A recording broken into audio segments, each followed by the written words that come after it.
I would like today to talk and share with you three things. One is the massive problem and opportunity that lies in the footprint of the pharma industry. It's a massive CO2 footprint. The second one is the losses that are incurred in the pharma industry transporting their products around the world. And last but not least, what is the cost of going green for the pharma industry? This is what SkyCell is about. I'm the co-founder and CEO. This is what we do. We do containers that we've designed that are superior in terms of performance, but also make a big contribution in going CO2 neutral for the pharma industry.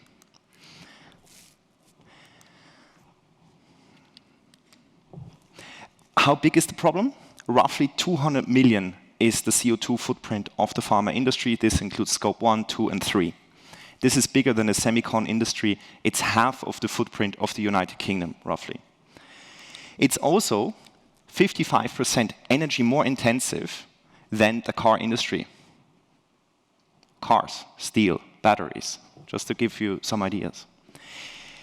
Once you've made this product, you need to move it around. To move one pallet around the world, it requires roughly the same CO2 footprint as moving 7 US cars, so we're talking about big SUVs, around for 1 year. That's one pallet going around the world. And these tend to be throwaway solutions. I didn't take this picture, but this is basically the backyard of a distributor in China that's receiving thousands of parcels every day to distribute within China. So we're talking about millions of boxes being thrown away because it's one-way packaging. That's the backbone of the pharma industry. We estimate that the top 10 pharma companies together throw away more than 1 million boxes the size of these 3 chairs together. So that's big waste. That's sort of a visual representation. What is the production footprint? It's roughly 60%, and 40% is actually the footprint of the distribution, so flying it around the world, storing it in warehouses, and getting it to patients. 80% is this. This is the throwaway solution. It's actually very old school, designed in the 90s. It's a throwaway insulated box, very inefficient in terms of volume ratio. So you have roughly 1/3 is the payload, 2/3 is the insulation, and it's waste. You only use it once. And is it reliable? No. So $35 billion worth of product is lost every single year transporting products around the world. So we thought when we started the business 10 years ago, we need to solve 2 problems. We need to solve the reliability issue, that's the $35 billion opportunity, and we need to do it a lot more sustainable than what's out there today. So we need sort of not an evolution, but literally a revolution, not just going from one floppy disk to the next. Is the regulator supporting this? So this is actually what my team thought could be a fun way to show this. So government policies are not today supporting this. So when, for example, in France, they decided no more throwaway packaging for the takeout industry, pharma is still allowed to throw away millions of boxes a year. It's still not in the purchasing criteria at pharma companies to go green. And last but not least, there are no standards in comparing how pharma companies are actually improving their supply chains. There are different ways to do it, but there is not one clear way that they can communicate this then also to investors. And that's obviously hindering environmental impact. But we don't have to wait for regulators. We can do this with technology.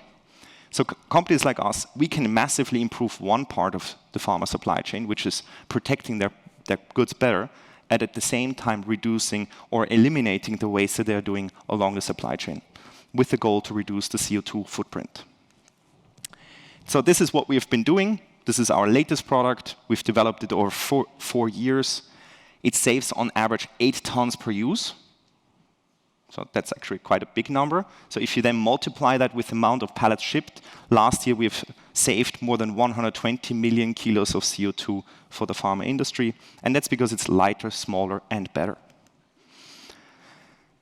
Yeah, roughly 60% lighter translates into less CO2, translates also into less costs. So costs and CO2 are mostly correlated. So the step change in technology, not just in SkyCell, is really one that can really improve in terms of sustainability, but also at the same time cost.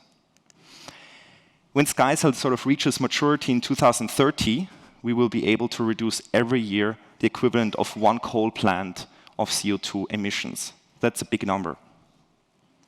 Where are we on this journey? We're shipping roughly $10 billion worth of product every year. We're now global, so almost in every corner in the world where pharma is being made, also now going to India, and we're by far in our industry the technology leader when it comes to performance and to reliability. Now the question is, we're not 100% sustainable yet. So we've cut it by roughly 50%, but there's this residual value, and what would it cost to make it completely CO2 neutral? 1 vial, 1 vaccine, 1 cancer dose. The number is so low, it's 16 cents.